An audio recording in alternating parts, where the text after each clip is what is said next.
জাপানে বসেও কিন্তু আমরা বিভিন্ন দেশীয় শাকসবজি পেয়ে থাকি। এগুলো কিন্তু ডাইরেক্ট দেশ থেকেই আসে। তো আজকে আমরা এক বক্স এরকম সবুজ শাকসবজি অর্ডার করেছি গুনমা নামক একটি হালাল ফুড থেকে। আরও অন্যান্য হালাল ফুডের দোকান আছে অবশ্যই। তো আজকে আমরা কী কী কিনেছি একটু দেখাই চলুন।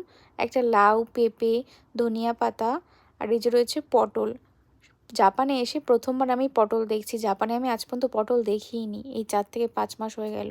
একটা গোটা কাঁচকলা আর এই যে সুন্দর কাঁচা লঙ্কা, পুরো ফ্রেশ এগুলো। আর সবথেকে ভালো লেগেছে এখানকার 4-5টা জলপাই দিয়েছে আর দিয়েছে এই যে ঘিয়ে লঙ্কাগুলো। এই লঙ্কাগুলো ডালের সঙ্গে যে কোনো মাখার সাথে দারুণ লাগে, একটা আলাদা ফ্লেভার আছে। ছিল কিছুটা বেসন, একটা সর্ষের তেলের বোতল, একটা দিয়েছিলাম ঘি। দেশ থেকে আসার সময় যতটা পরিমাণে ঘি এনেছিলাম সেটা পুরো শেষ হয়ে গেছে। তো এখানকার একটা ঘির বক্স দিয়েছিলাম অর্ডার। আর এই যে দেখুন গোটা মশলা রয়েছে 1 প্যাকেট। আমরা ইন্ডিয়ান গেটটা খেয়ে থাকি, এই দাওয়াতটা ফার্স্ট টাইম ট্রাই করব। আর এই যে রয়েছে ইলিশ মাছের সব পেটিগুলো, সব কিন্তু ফ্রোজেন। আর এখানে রয়েছে কাতলা মাছের কিছু পেটি।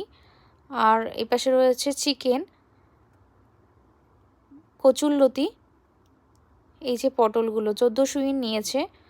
প্রত্যেকটা হালাল ফুডে দেখলাম পটলের দামটা বেশি, তাই আমরা অল্প পরিমাণে অর্ডার দিয়েছিলাম। আর এই যে ঘিয়ে লঙ্কাগুলো এতটা সুন্দর লাগছে আর ফ্লেভারটা যে দারুণ লাগে। আর এই জলপাইগুলো তো হেভি লাগছে দেখতে, মন ভরে গেছে এত সুন্দর সবুজ শাকসবজি পেয়ে দেশীয়।